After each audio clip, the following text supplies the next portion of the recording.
infectious bursa disease (IBD) or Gumboro disease.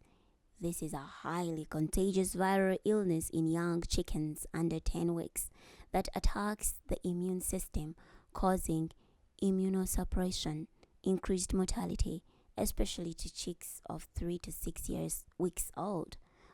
They also cause watery diarrhea, ruffled feathers, and susceptibility to other infections caused by Avian.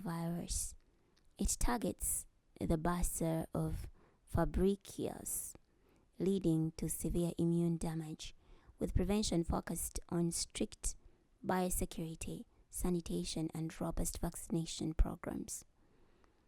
What are some of the causes and transmission? How is it transmitted? Highly contagious via fecal-oral route, spreading through contaminated feed, water, equipment, and direct contact. And then the environment.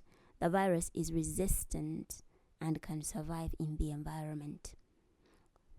Clinical signs in 3 to 6 weeks old: depression, littleness, hushed posture, unsteady gait, watery, sometimes bloody diarrhea with soiled vent feathers, ruffled feathers, dehydration, decreased appetite, vent peaking, inflammation of the cloaca, high mortality with very virulent strains.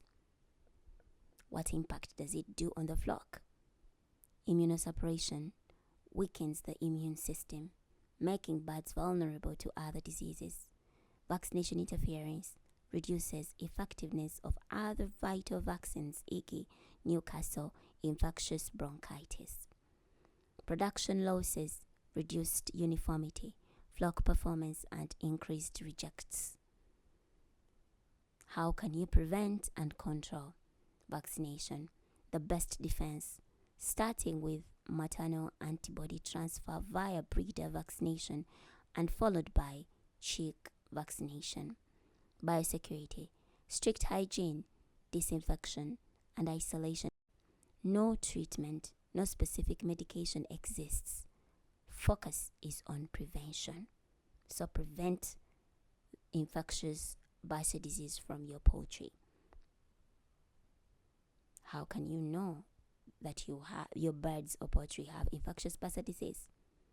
Based on clinical signs: necropsy, swollen hemorrhagic bursa, confirmed by lab tests like electronic microscopy, virus isolation, or PCR.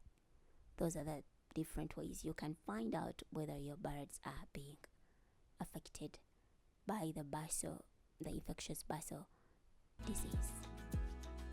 Now that you know about this disease too, you can protect your poultry farm better.